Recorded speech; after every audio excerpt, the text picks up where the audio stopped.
Hey everybody, welcome to the shop once again, doing some more work on the first gen Dodge Cummins. I needed to take the lift pump off to do a gasket on it, and I figured this was a good time, since I had it all apart, to do a aftermarket fuel pressure gauge, because I think I might be starving for fuel at the higher RPMs, so I got a gauge to put in, so I'm going to show you how to do it. First, let's talk about the parts you're going to need. Alright, right in front of us here is everything you need. It's probably about $25 worth of parts. This is the first part. This is a replacement Banjo bolt for the Banjo bolt that attaches the fuel line onto the filter housing. It has an 1/8 inch NPT hole tapped and threaded and tapped into the head. I bought it from Gino's Garage. I do not have a part number, but if you go on Gino'sGarage.com, you will be able to find it. And then I bought, this is just a no frills liquid filled pressure gauge from eBay. This is a Marshall gauge. You can see it's liquid filled, and there's a bubble in there. It's not illuminated. It's small. It's an inch and a half or so. It's not like my other fancy gauges with the lights and everything. The reason I'm doing it this way is because a electrical sender unit fuel pressure gauge is about $200. Why is beyond me, because I can get a oil pressure gauge for $70, but a fuel pressure gauge is $200, and it's a total ripoff, so I'm doing it this way. Anyway, 1/8 inch NPT on the back of the gauge, got a 1/8 inch NPT to 1/4 inch hose adapter, and also a male version of the same thing to go into this Banjo fitting, and a couple feet of nice heavy-duty rubber 1/4 inch fuel line. Now, some people don't like doing it this way because it's dangerous, because you're going to have pressurized fuel coming into the cab. But you know what? At the most, you're going to have 15 psi. You really shouldn't run much more than 12 or 15 psi into these VE injection pumps anyway, because you could blow out the front seal and fill your crankcase with diesel. So I figure if I can have 20 feet of rubber fuel line from the fuel tank to the motor, and that's safe, I think 2 or 3 or maybe 3 or 4 feet of fuel line from the motor into the cab is also going to be safe. Okay, I already did all the wrenching because it's boring to watch someone turn a wrench on a YouTube video. But right there you can see that white part, that's the fuel filter, and right above it is, let's see if the camera will pick it up. See that hole right there is the inlet for the fuel filter. That's where this fuel line went. Down here, went into the lift pump, came out of the lift pump to that Banjo fitting, which is right there. This is the original Banjo bolt. I'm going to be replacing this bolt with the new one with the taller head with the 1/8 inch NPT tapped in it. I'm going to be reusing the copper washers. Some people say you have to use new ones. Some people say if you heat these up and anneal them, they're going to be, that you can reuse them. So, I'm just going to use them as is. They'll work perfectly fine. Okay, so I got the Banjo bolt in there, tightened down to the Gino's Garage recommended 18 foot-pounds. Got my lift pump back on there. And now I have the first brass adapter fitting with some Teflon tape on the threads. And one note about Teflon tape: more is not better. Personally, as a general rule, I use 2 wraps of tape, and that generally seems to work pretty well. Some people might have their own preferences or whatever, but that's what I did. And definitely don't do too much, because you're just going to jam the threads up, and it's just not going to work. So anyway, I'm going to get a wrench on there, tighten that up a little bit, and run a hose. And then I got to drill a hole through the firewall somewhere.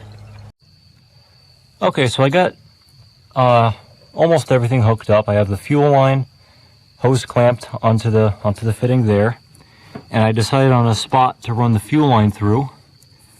Right there, there's a speedo cable, and below that is the steering shaft, to give you some frame of reference. And then in the truck, where I decided on having the fuel gauge be. First thing, the hose comes out through there and up along here. I'm going to put it alongside with my other gauges. I was going to have it down by the shifter somewhere, but it's almost the same length of fuel line. Incidentally, this is a 5-foot piece of fuel line. This is the perfect length, maybe a couple inches too long. So anyway, what I'm going to do, this is kind of a giveaway here, I want to bleed the air out of this line.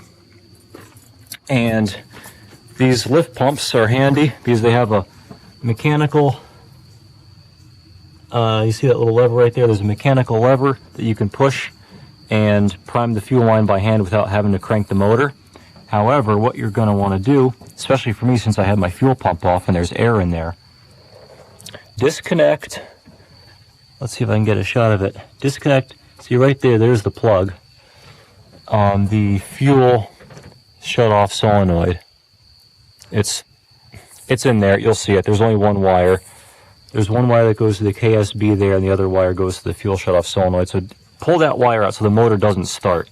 And if the motor starts, it'll suck up air, and you get air in your injection lines, and you have to bleed your injection lines. So my fuel shut-off solenoid is unplugged, and I'm just going to bump the starter until the that lift pump is not on the cam, because there's a cam in it, and it pumps the little finger inside the lift pump, and you have to make sure that's off the cam so you can press it by hand. So the first thing I'm going to do is crack this bleeder screw. It's a 10mm Banjo bolt on the top of the filter housing. And let's see if I can get a better shot of it. There it is right there. Watch your eyes because the fuel does squirt out eventually, but you see the fuel coming out? That bleeds all the air out of the fuel line on top of the filter housing. And now once I'm satisfied that all the air is out there, I'm going to close this screw up and then bleed out the rubber fuel line. Okay, so I gave it some pumping and it filled up really quick. There's some diesel fuel there, so this line should be pretty much devoid of any air. And now I got my gauge right there, Teflon tape on it. I'm going to crank the gauge on there. Okay, I got the fuel gauge mounted. It's a little bit cockeyed, but you get the concept. I'm going to straighten it out later. It's mounted in the position I showed you, and the hose is going down there. What I did, I wrapped the hose clamp around the gauge, and I used the tail of the hose clamp screwed into the dash. Is it ugly? Yes. Is this truck ugly? Yes. Do I care? No. This gets the job done.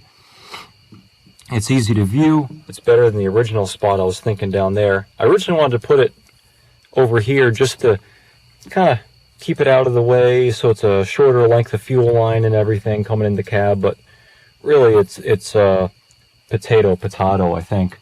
So, like I said, this is a little cockeyed, but you get the concept. And that's about it. One other thing to mention, some people on, I believe it was Cummins forum, were talking about doing a gauge like this, and someone recommended to leave some air in the fuel line going to the gauge, just so it acts as a buffer, and it reduces vibration in the gauge needle due to all the impulses of pressure from the diaphragm lift pump.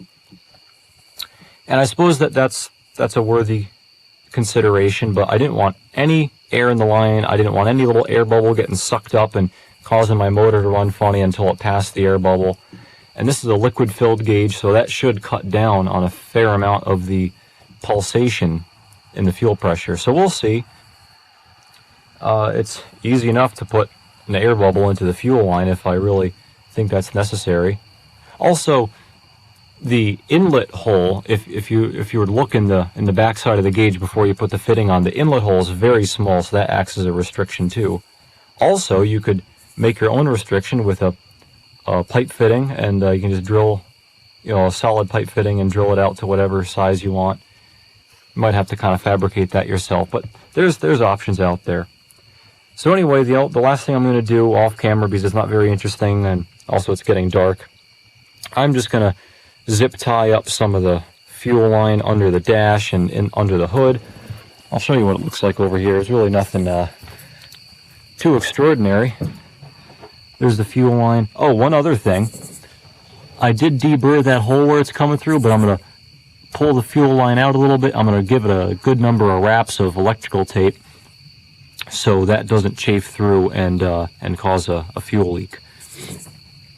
And fuel line goes thusly right over there. I'm going to zip tie it out of the way somewhere. And that's about it. And if I ever do have an issue with that chafing through or something in the cab chafing through and leaking, firstly, it's diesel. It's not that dangerous. It's just going to be smelly. And you always should carry tools in your truck, especially an old truck like this, and you ought to have a pair of vice grips or a C-clamp. And if you do have a leak, you just pinch that fuel line off, right there. Pinch it off nice and tight, and you'll stop the leak. And then you can go and buy a new piece of fuel line and repair the problem. Not that big of a deal.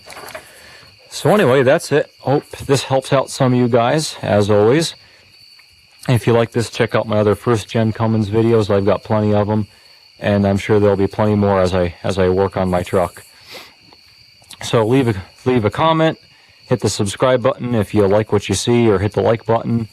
And as always, thanks for watching, guys, and come back for more.